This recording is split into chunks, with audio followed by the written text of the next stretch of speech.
Okay, let's unpack this. We're diving into a case that is, well, it's as unsettling for the sheer unrealistic brutality of the crime as it is for the deeply bizarre and globally discussed public reaction that came after. Exactly. This is the story of a double murder in Fort Myers, Florida, back in October 2019. It was committed by a man whose violence was just. It was later completely eclipsed in the public eye by this sort of cult-like romantic obsession. Right, and I think our mission in this deep dive is kind of twofold. First, we really have to meticulously piece together the timeline of the crimes. What exactly did Wade Wilson, who was then known to his victims just as JR, what did he do? And second, and this is maybe the more disturbing part, we have to analyze this paradox of fascination that he inspired. I mean, how does a killer, seemingly with no motive beyond pure impulse, become an object of this widespread morbid adoration? Yeah, this whole thing, it really challenges our assumptions about how we as a society process violence. It really does. So let's set the stage. This is section 1, the party, the killer, and that paradox of fascination. It all began on the evening of October 6th, 2019, at a Fort Myers bar called Buddha Live. Okay. And for Christine Melton and her friend Stephanie, this was just supposed to be a normal night out. Christine was 35 years old, and everyone who knew her remembered her as having this incredible, charismatic energy, a really wide, generous smile. And she worked as a waitress, right? She did. She worked hard. But beyond that, she was the loving primary caretaker for her mother, who was struggling with the early stages of Alzheimer's. So she had a lot on her plate. A tremendous amount. Yeah. So that night, they were just looking for a good time, and they met two men. And one of them introduces himself as JR. This is Wade Wilson. He's 25, physically imposing, athletic, heavily tattooed, ink all the way up to his chin. Right. But despite that intimidating look, people who met him that night said he had this genuinely charming presence. He had these striking dimples when he smiled, and he was with his friend Jason Shepard. And the vibe, at least at the beginning, was totally light. He was engaging. Stephanie said she immediately noticed the chemistry building between Christine and Wilson. And she was happy about it. Oh, she was thrilled for her. Yeah. She thought Christine was genuinely connecting with someone who was, attentive.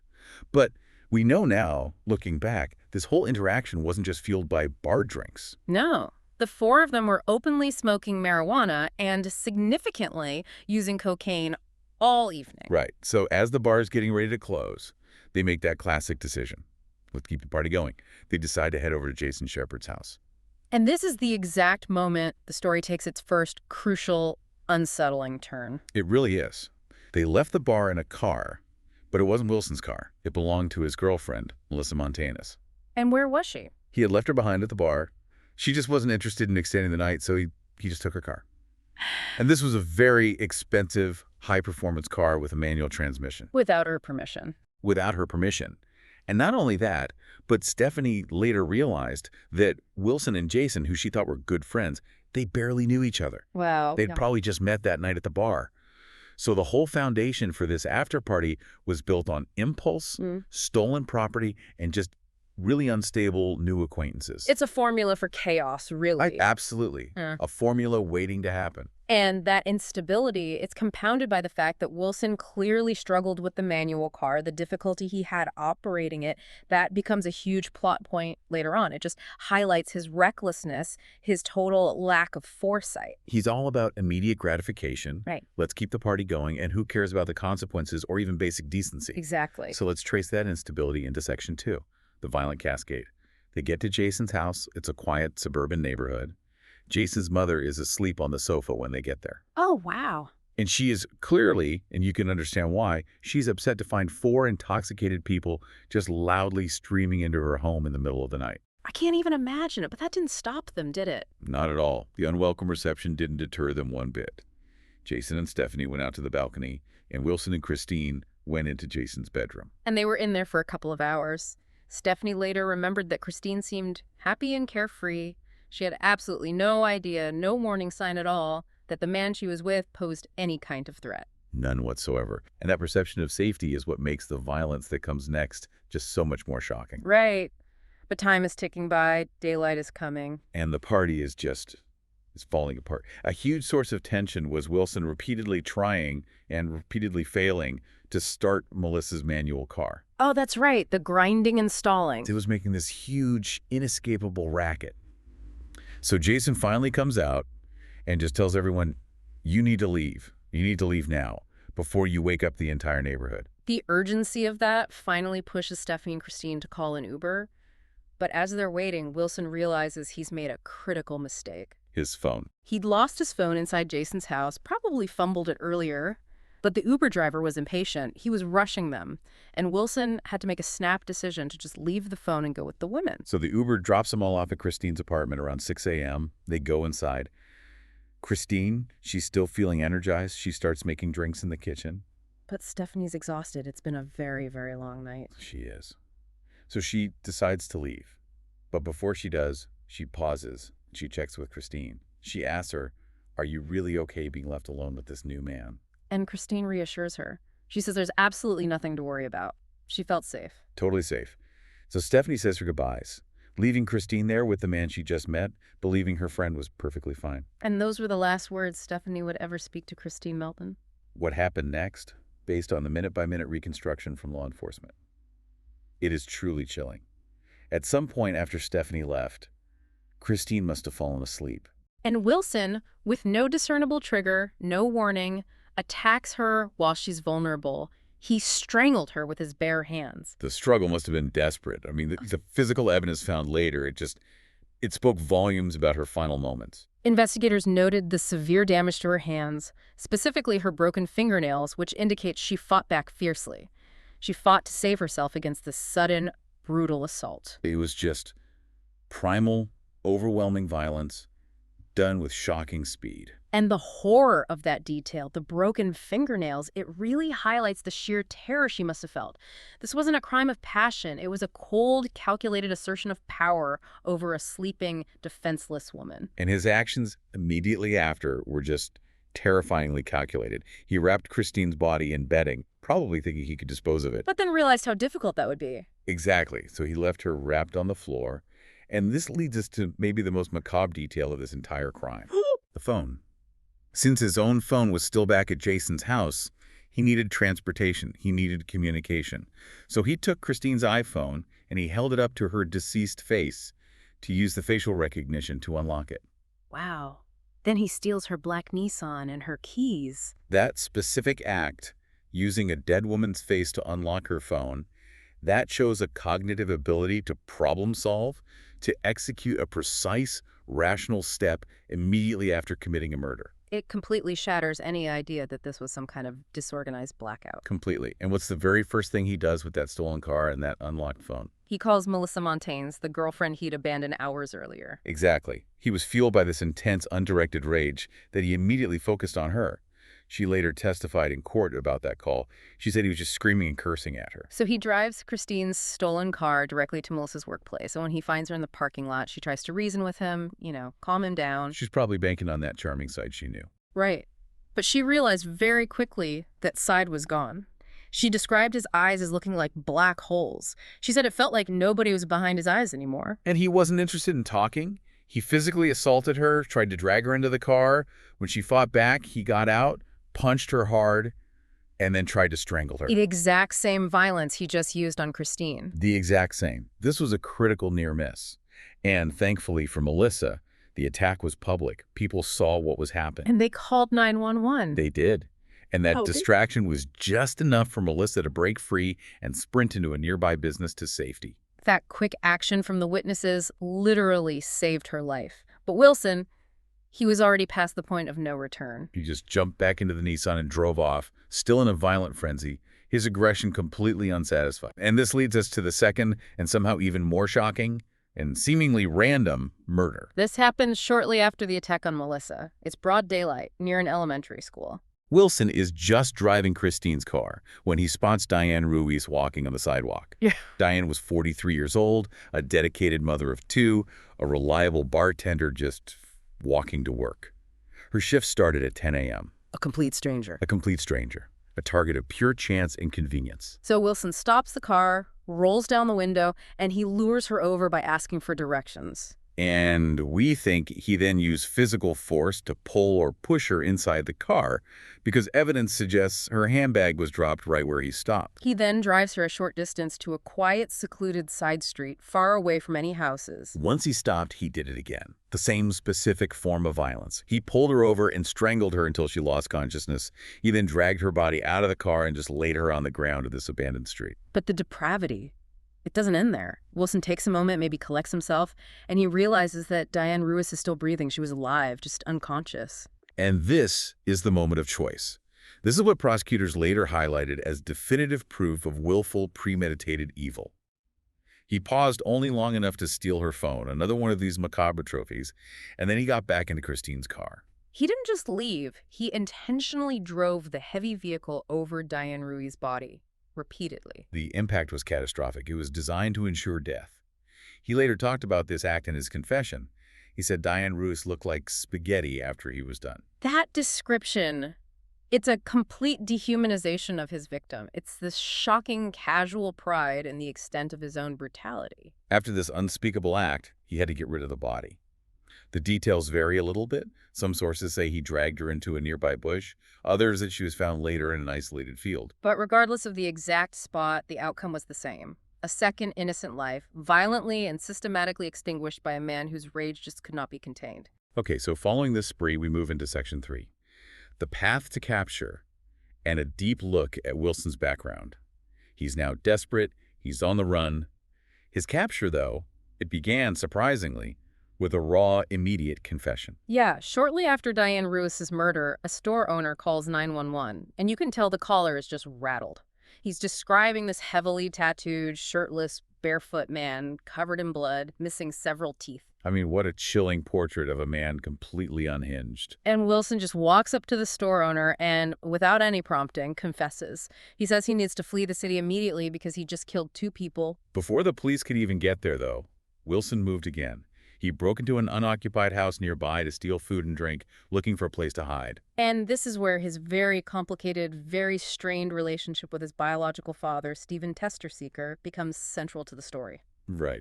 Wilson calls Stephen from his hideout and confesses all the gruesome details of the double murder. And Stephen Testerseeker's testimony about that call is incredibly powerful. He said Wilson showed absolutely zero remorse. Zero.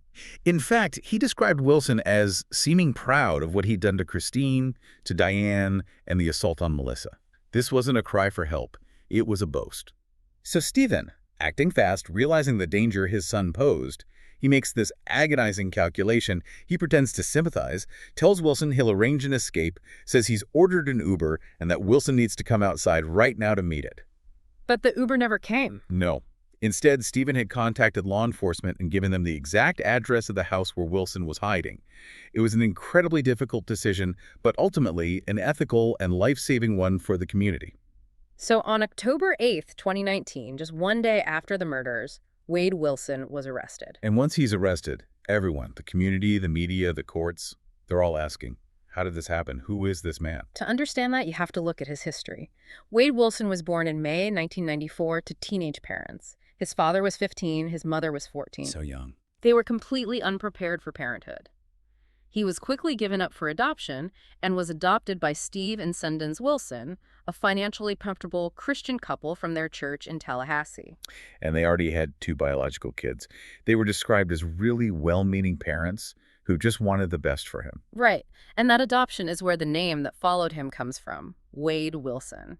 Which, of course, the press immediately seized on. The Marvel character. Exactly. They brand him the Deadpool Killer, a nickname that would later contribute so heavily to his strange celebrity status. And he grew up in what looked like a stable, nice suburban home. His early childhood records, they're pretty unremarkable. Good grades, normal social life. But the shift, which we see so often in these histories, it happened during puberty. By the time Wilson was 14, he was smoking marijuana every single day, often before school even started. It was a rapid, severe spiral into substance abuse. And his classmates, authority figures, they all described him as having this profound lack of respect for authority. He was labeled problematic by school administrators. He got suspended from high school for smoking pot and for setting a roll of toilet paper on fire in the restroom. An early sign of him just enjoying testing boundaries, pushing limits until he hits a real consequence. Yeah, and there were also allegations that he'd stolen his adoptive parents' car and just disappeared for 3 days on one occasion. We also have to factor in a pretty significant medical history, specifically this concerning pattern of head injuries that would later become a cornerstone of his legal defense. Right. He had a head injury playing baseball at age 10, then a big football concussion at age 11. Later, as a young adult, he was in 2 serious car accidents, one at 18 and another at 20. And in that first one, he wasn't wearing a seatbelt when the car hit a tree. And while the initial CT scans after those incidents didn't show severe fractures or bleeding, the cumulative effect of that much repeated blunt force trauma, you can't deny it. No. And on top of that, around age 18, he had a seizure after a narcotic overdose. So you have these repeated physical traumas combined with chronic substance abuse. It paints a picture of serious neurological instability. And if you overlay that personal history with his criminal record, the pattern is just one of escalating violence and lawbreaking, particularly directed against the integrity and dignity of others. It starts with burglary and grand theft charges. He served time for that between 2013 and 2014. Then comes the first major warning sign of sexual aggression. In 2016, he's 21. He gets arrested for sexual battery and kidnapping. A woman alleged he met her at a party and then raped her in his SUV. But he was acquitted on those charges. He was, by the jury. But the nature of the accusation was deeply troubling. He continued to spiral, serving time again for weapons theft from 2017 to 2018. And even after his second release, his name just kept popping up in criminal circles. It shows this consistent lack of empathy. Right. After the high-profile murder of Mike Williams, a witness testified that Wilson offered to tamper with evidence in that case and, chillingly, even suggested killing the victim's wife. Who was later convicted of orchestrating the murder. Exactly. Now, Wilson wasn't prosecuted for that specific offer, but it highlights his comfort level with extreme criminal acts, a profound, casual disregard for human life. And this whole trajectory brings us to the absolutely critical missed intervention opportunities that happened just months before the double murders. In early 2019, his ex-girlfriend filed charges. First for theft, stealing her phone and laptop, and then 4 weeks later for kidnapping and assault, specifically involving strangulation. This is where the legal process just failed.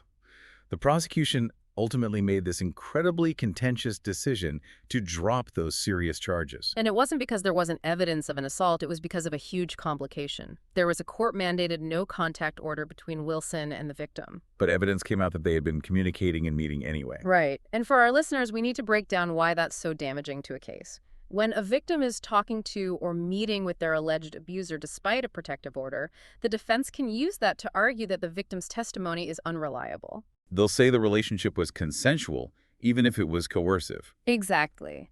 It creates this huge evidentiary problem, casting severe doubt on the victim's credibility in the eyes of a jury, even if the violence was real. It's a tragic legal loophole that often forces prosecutors to drop charges. And given what happened next, that decision by the state attorney's office has drawn severe and warranted criticism. If those charges, especially the strangulation allegation, had been pursued, Christine Melton and Diane Ruiz might still be alive. And compounding all these missed signals is the assault on Melissa Montanes, the girlfriend whose car he stole.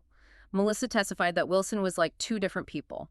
One side was caring and funny, the other was a terrifying monster. She explained that after he assaulted her earlier in 2019, he blamed the drugs and alcohol, claimed he needed to get back on his medication for his bipolar diagnosis. And tragically, she believed him. She gave him a second chance, a choice that, as we saw, nearly cost her her life in that parking lot just weeks before the murders. So the story then moves toward the courtroom. But Wilson's disruptive behavior, it didn't stop with his arrest. Let's look at Section 4, the trial, the tattoos, and the contradictory evidence. The whole judicial process was so lengthy. The murders happened in October 2019, but the trial didn't even start until the summer of 2024. 5 years. 5 years. And during that time awaiting trial, Wilson continuously showed his contempt for authority and his propensity for violence. In September 2020, he and his cellmate tried to escape. Ow. They managed to physically remove the heavy metal frame from the window and actually crack the thick security glass before they were caught. And then in April 2023, he was implicated in a major drug smuggling operation, coordinating with people on the outside to get narcotics into the jail. I mean, these incidents, they just speak to a man who is continuously unrepentant, unmanageable, and actively trying to disrupt the system that holds him. But probably the most jarring thing about his incarceration and the most shocking part of his courtroom appearance was the transformation of his physical appearance. The tattoos. The tattoos. He was already heavily tattooed, but while he was waiting for trial, he got extensive, newly visible white supremacist and racist tattoos. And this was a deliberate, provocative statement made right before and during the trial. He had multiple swastikas inked right on his cheek and the side of his head. On his neck, he had the number 14, a widely recognized white supremacist mantra. And on the other side of his neck, the number 88. Go for Heil Hitler. He also got other unsettling tattoos, most notably this grotesque, Joker-inspired permanent smile inked around his mouth. And it's so important to note the intentionality behind all of this. Wilson's defense team actually requested, and the court granted, permission for him to cover these racist markings with makeup. Because they knew it would prejudice the jury against him. Of course. Yet, he never once used the makeup. He showed up every single day of the trial with those hate symbols on full display. It's an act of absolute intentional provocation of the court, the jury, the victims' families, the public. It was aggression from behind bars. Which brings us to the core battleground of the trial. The question of his sanity, his capacity for control, and what mitigating factors, if any, should be considered. The defense focused intensely on his past traumas. Their neurologist, Dr. Rubino, gave some compelling testimony. He argued that Wilson's numerous head injuries, the baseball, the football concussion, the car accidents, likely resulted in abnormalities in his frontal lobe. And that's the part of the brain responsible for executive functions. Planning, impulse control, emotional regulation, assessing consequences. Exactly. So if the frontal lobe is compromised, as the defense suggested, it fundamentally impairs your ability to pause, to weigh the consequences of an action, and control aggressive impulses. This alleged damage, compounded by his drug abuse, was offered as a medical explanation for his extreme violence. And a defense forensic psychiatrist, Dr. Mills, backed this up by diagnosing Wilson with a psychotic disorder, arguing this instability should be a significant mitigating factor in sentencing. So the defense wasn't aiming for acquittal. They were arguing for an explanation for his violence, that he was a broken man suffering from biological and mental defects that diminished his capacity for willful evil. But the prosecution presented a very different narrative, supported by their own experts. Their forensic pathologists testified that while Wilson had a history of injuries, standard brain scans showed no structural defects that could definitively explain the murders. And their counterargument was powerfully simple. Sometimes people just do evil things without suffering brain damage. And that really encapsulates the entire legal conflict. Was this the result of mental illness and brain damage and inability to stop himself? Or was it the result of cold, premeditated, and willful choice? A desire to kill.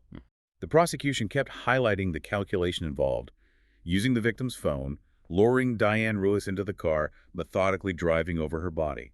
These are not the acts of a man in a dissociated state. The jury had to weigh these two competing narratives, and they didn't take very long to decide. No. On June 12, 2024, after just 90 minutes of deliberation, they came back with a guilty verdict on all counts.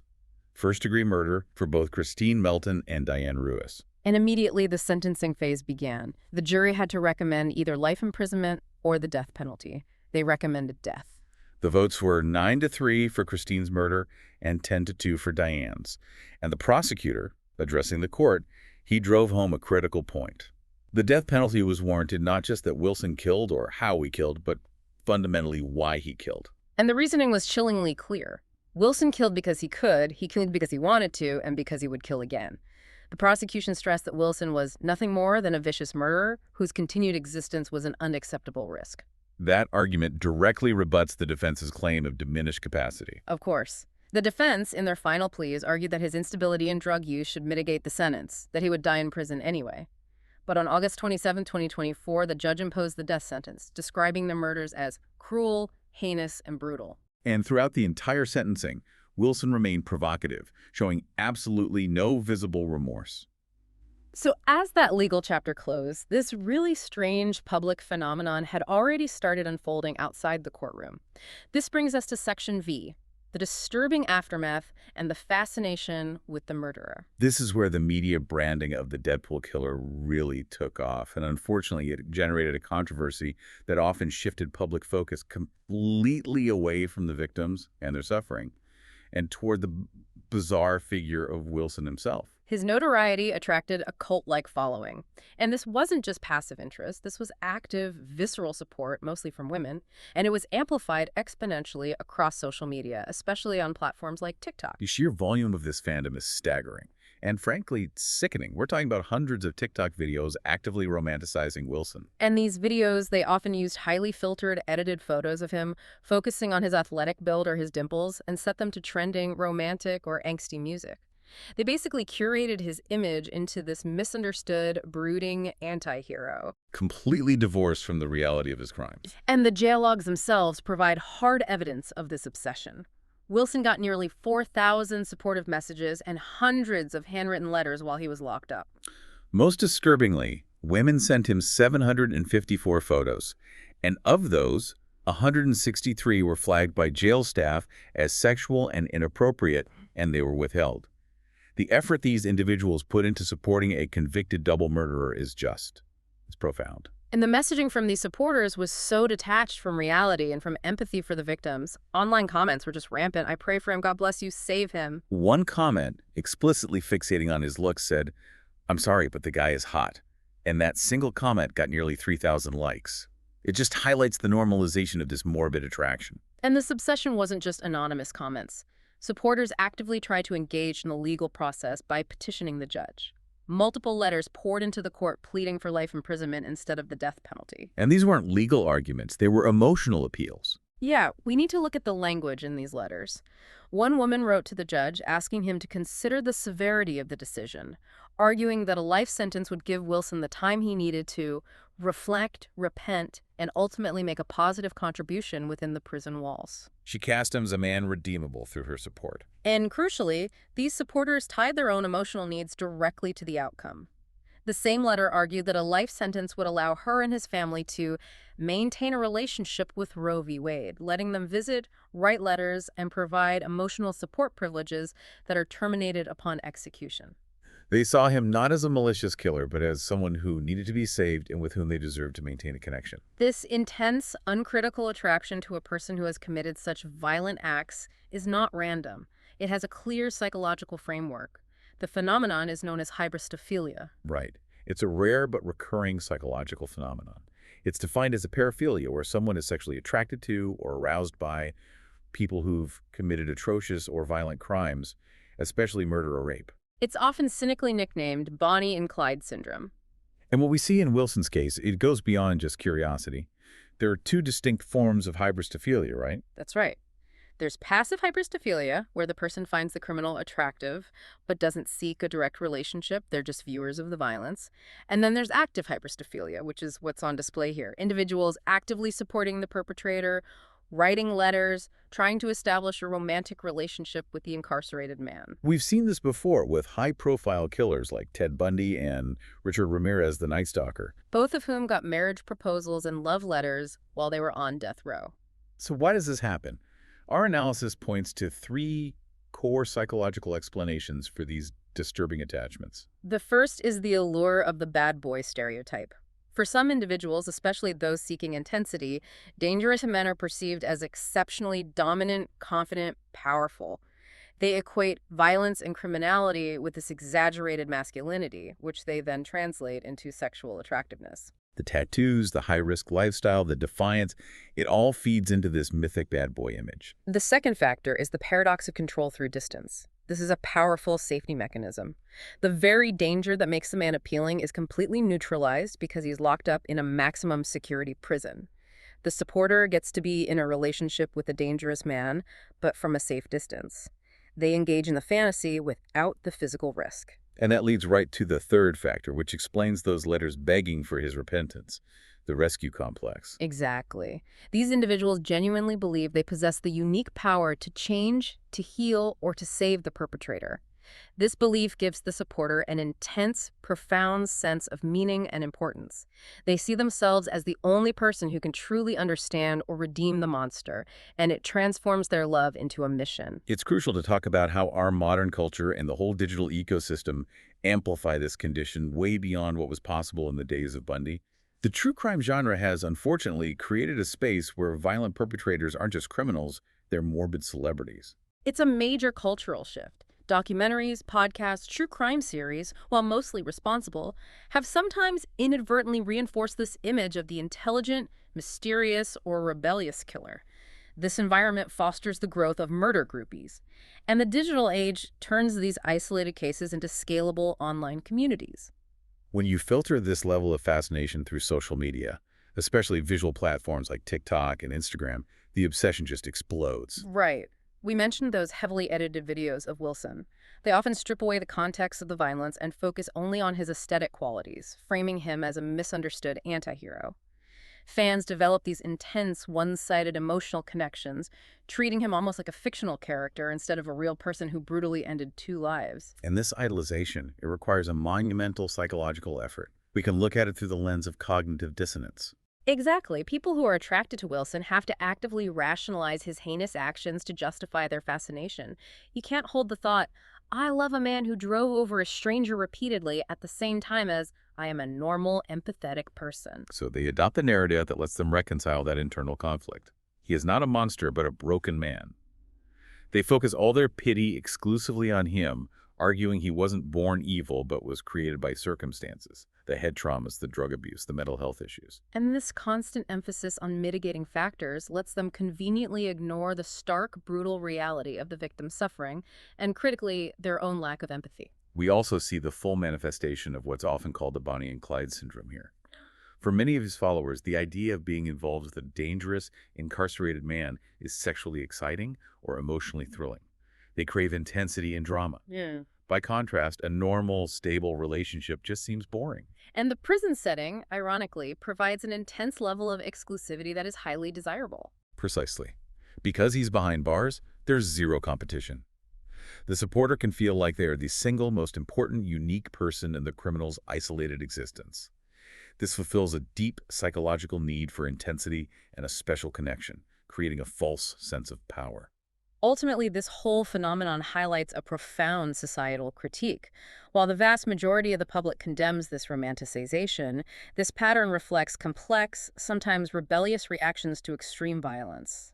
For some, defending a brutal murderer and insisting on his redemption becomes this strange, perverted act of resistance against the justice system itself. We have to now make sure we honor the lives that were lost.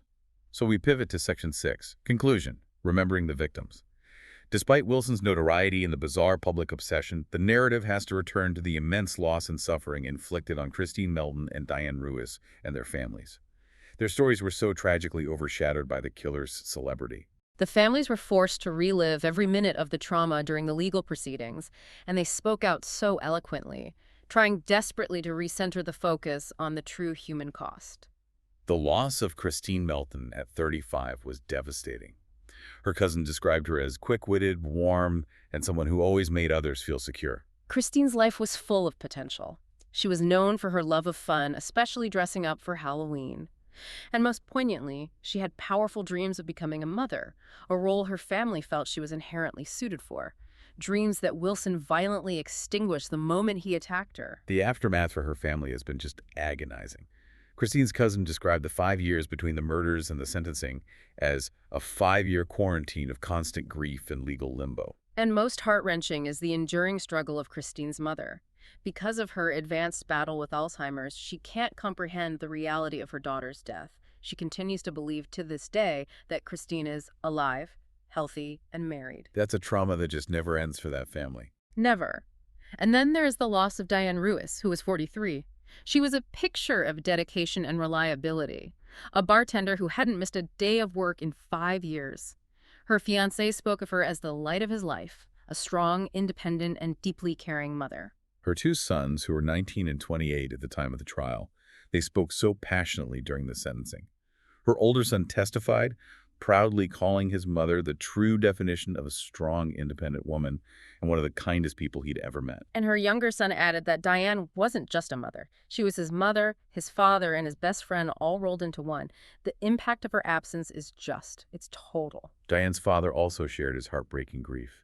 He lamented that he never got the chance to tell her he loved her one last time, and he made this powerful, resolute vow during his statement. He promised to be present in the execution chamber when Wilson takes his final breath. That solemn commitment, it just underscores the relentless pursuit of final justice and the unquantifiable pain felt by these families. The collective message from the families was just clear and devastating.